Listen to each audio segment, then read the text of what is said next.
Olá, sejam todos muito bem-vindos. Eu sou o professor Guilherme Alves de Melo Franco, especialista em direitos material e processual do trabalho e previdenciário pela Universidade Estácio de Sá do Rio de Janeiro. Estou a desenvolver no meu canal do YouTube, Guilherme Alves de Melo Franco, Estudar Direito, um curso sobre os direitos material e processual do trabalho, que tem por objetivo o estudo da consolidação das leis do trabalho, artigo por artigo, e como livro base, os meus comentários à reforma trabalhista,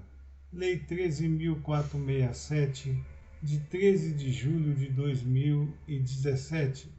lançados pela editora Juruá de Curitiba, no Paraná, no ano de 2021. Esta é a nossa aula de número 47 deste nosso curso de Direitos Material e Processual do Trabalho, que gratuitamente estamos a desenvolver no nosso canal. E nela estaremos a desenvolver nossos entendimentos a respeito do artigo 81 da Consolidação das Leis do Trabalho. Lembrando a vocês que na nossa aula anterior nós fizemos nossas considerações a respeito do artigo 78 da Consolidação das Leis do Trabalho. E nesta aula estamos transferindo nossos estudos para o artigo 81, do mesmo compêndio seletista, porque os artigos 79 e 80 estão revogados e, portanto, nós não teceremos nenhuma consideração a respeito de ambos, porque eles já não fazem mais parte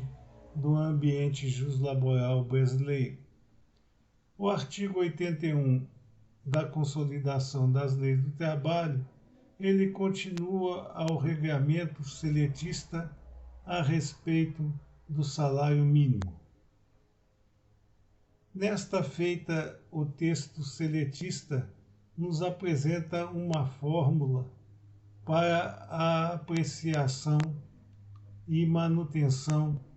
financeira do salário mínimo. Segundo esta fórmula, o salário mínimo deve atender às necessidades básicas dos trabalhadores com alimentação, habitação, vestuário, higiene e transporte.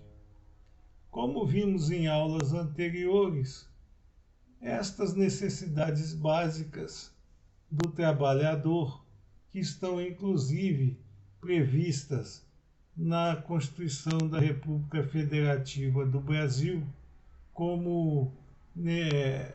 cláusula pétrea, jamais foram atendidas pelo salário mínimo, já que, desde os primórdios de sua criação no governo Getúlio Dornelles Vargas, se tornou impossível que o salário mínimo pudesse ser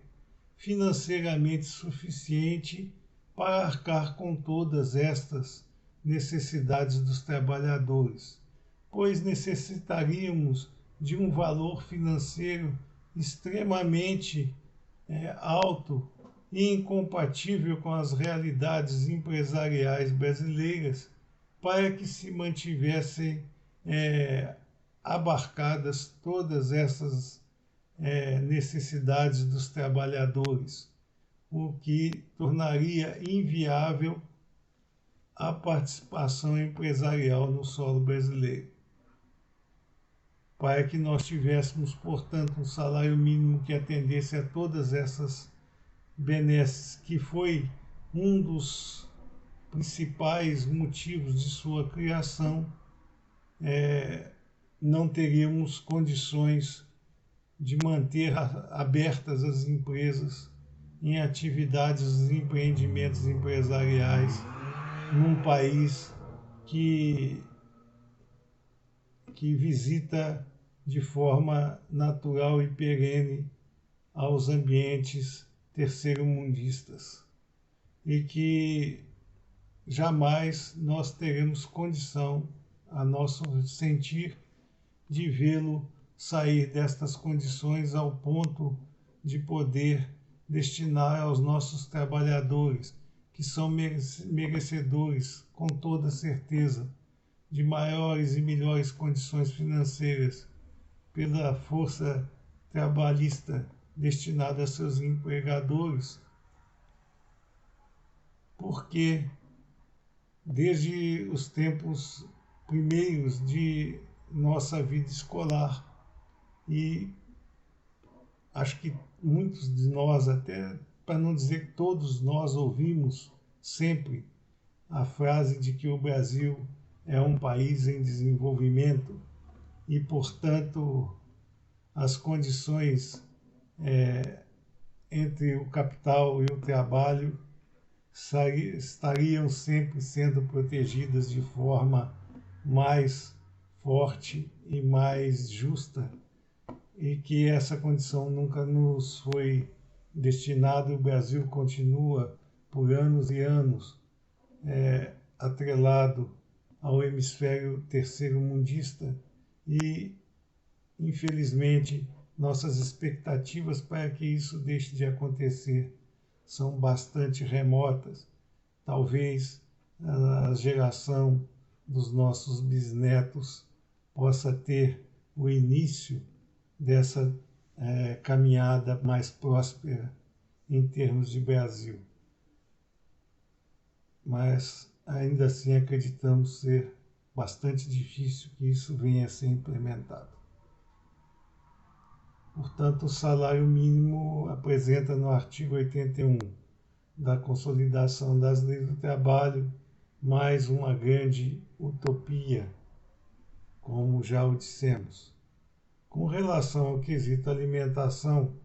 já que habitação, vestuário, higiene e transporte têm valorações mercadológicas bastante diversas,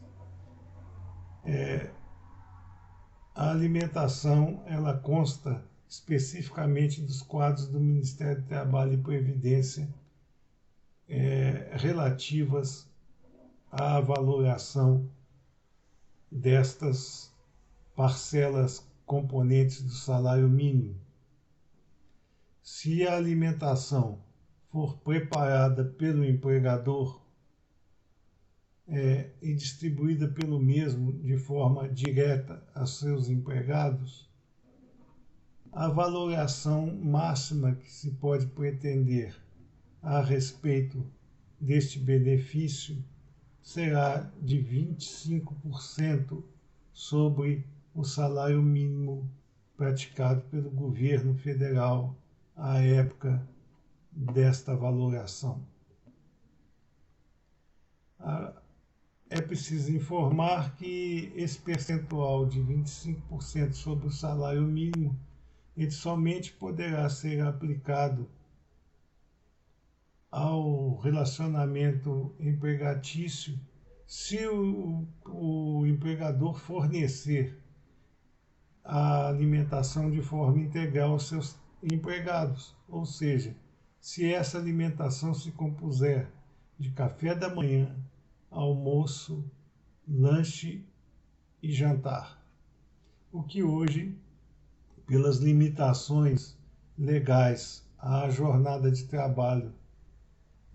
praticada pelos empregados em favor de seus empregadores,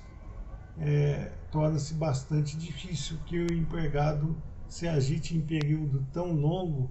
que precise se alimentar do café da manhã, do almoço, do lanche e do jantar. Se essa situação de fornecimento integral de alimentação aos empregados não se concretizar ou se concretizar de forma fracionada, como, por exemplo, o empregado toma o café da manhã e almoça,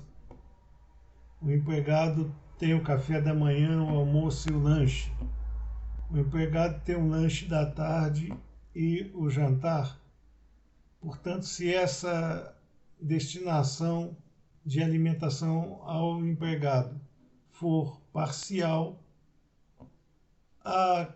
questão valorativa a respeito desta alimentação não será mais baseada em 25% do salário mínimo, mas terá cada um dos fornecimentos um valor específico para tal, previstos também nos quadros do Ministério do Trabalho e Previdência.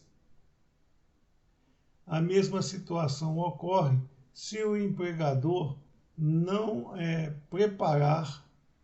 esta alimentação e não distribuir por forma própria aos seus empregados. Se ela for apenas custeada pelo empregador aos seus empregados, os valores serão também atribuídos ao máximo de 25% do salário mínimo governamental. É preciso que se diga o seguinte: há duas situações aqui. Se o empregador fornece ao empregado a alimentação e não desconta nada do empregado a respeito desse benefício, esta alimentação fará parte do ambiente de massa remuneratória do trabalhador e, portanto, vai compor o seu quadro remuneratório.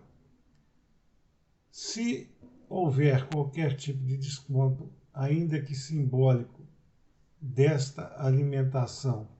na remuneração mensal dos trabalhadores, ela não tem natureza salarial e, portanto, não vai integrar a massa remuneratória dos mesmos. Na mesma situação, se enquadra esse benefício de alimentação, ou seja, ele perde a sua capacidade salarial se a empresa aderir ao programa de alimentação do trabalhador, o PAT, quando, por força da própria legislação aplicável a este programa, a remuneração deixa de fazer parte da remuneração dos trabalhadores, porque não tem característica salarial. É importante dizer que, havendo desconto ou não havendo desconto, se a empresa aderir ao programa de alimentação ao trabalhador, não haverá a integração do benefício alimentação à massa remuneratória dos empregados. O mesmo nós podemos dizer com relação ao vestuário, já que se o vestuário é fornecido como se fosse uniforme, ou seja, se todos os empregados têm que usar a mesma vestimenta durante o desempenho de suas atividades profissionais cotidianas, não há integração do vestuário à massa remuneratória dos mesmos. E não pode ser descontado pelo empregador do empregado qualquer motivação a respeito de vestuários obrigatórios, o que nós veremos em aulas posteriores quando estivermos a estudar esse quesito propriamente dito dentro dos rumos seletistas posteriores ao que agora estamos a desenvolver nossos trabalhos. Esta era a consideração que nós gostaríamos de fazer para vocês a respeito do artigo 81 da Consolidação das Leis do Trabalho, e aproveitamos a oportunidade para requerer que vocês se inscrevam no nosso canal e deixem seus likes nas nossas aulas, pois é através destas duas atitudes de vocês que nós poderemos continuar a manter o nosso estudo gratuito a respeito dos direitos material e processual do trabalho e ampliar cada vez mais o número de nossos alunos e interessados nos temas aqui debatidos. Muito obrigado a todos.